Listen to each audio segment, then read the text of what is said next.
Samuel Bellamy was born poor in England, but he dreamed of the sea of glory, gold, and freedom. His journey would turn him into a legend, a shadow on the waves, a man who would become both king and ghost. The legend is born when he came to America. He fell in love with a young woman named Maria Hallett, the daughter of a wealthy landowner. She was the jewel of Cape Cod, and he was a penniless sailor with nothing but ambition in his eyes. Her family forbade the relationship.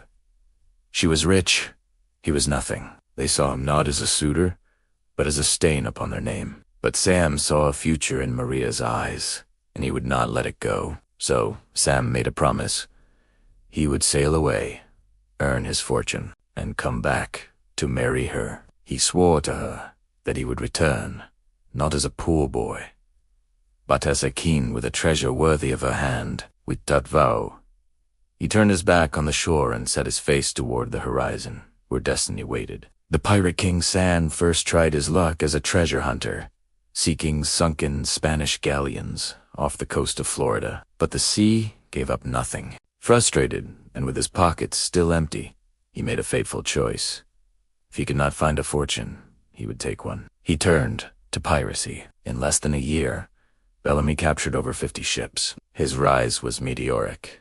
His name whispered in awe from the Caribbean to the shores of New England. He became the captain of the mighty Whydah Galley, a state-of-the-art slave ship he seized and turned into his flagship. It was a floating fortress, armed with 28 cannons, and laden with the plundered wealth of an empire. They called him the Robin Hood of the sea, stealing from the rich and sharing with his crew. Sam was a radical, a revolutionary who declared war on the stuffy merchants and cruel ship owners who had once looked down on him. His crew was a democratic society of freed slaves, runaway apprentices, and dispossessed sailors from all corners of the globe. On his ship, every man had a vote, and every man had a share. He was different from other pirates. He never tortured captives, never killed needlessly. He would often offer captured sailors a place in his crew, treating them as equals rather than enemies.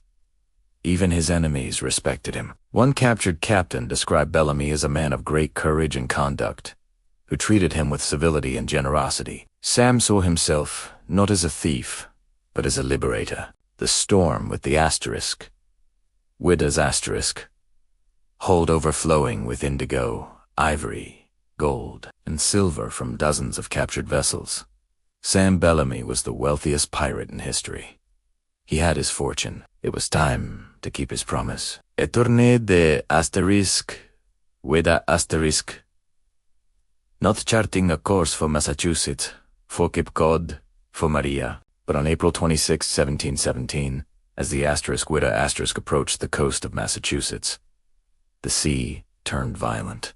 A thick, disorienting fog rolled in, clinging to the ship like a shroud. Bellamy, confident in his knowledge of the coastline, pressed on, eager to be reunited with his love. It was a fatal miscalculation. A massive storm struck. A nor'easter of terrifying force descended upon them, a hurricane-like tempest that locals would call the storm of the century.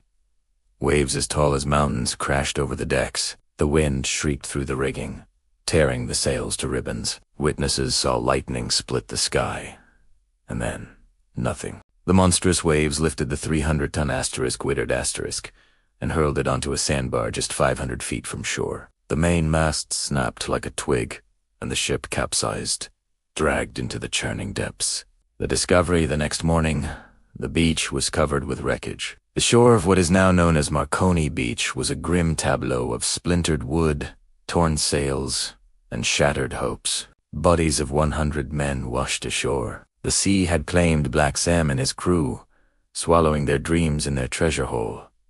Only 2 survived. They told a harrowing tale of a king brought low by the fury of the ocean, his kingdom of gold lost to the waves. For centuries, the story of the Whydah asterisk was just that, a story. A legend of a lost pirate king and his ghost ship filled with treasure. Money se erched, but the shifting sands of Cape Cod kept their secrets. Nearly 270 years later, explorer Barry Clifford found what no one believed existed. The wreck of the Whydah asterisk. Guided by an old 1717 map, he dedicated years to the search, convinced the legend was true. In 1984, his scanners detected a massive anomaly beneath the sand. His divers descended into the cold, murky water.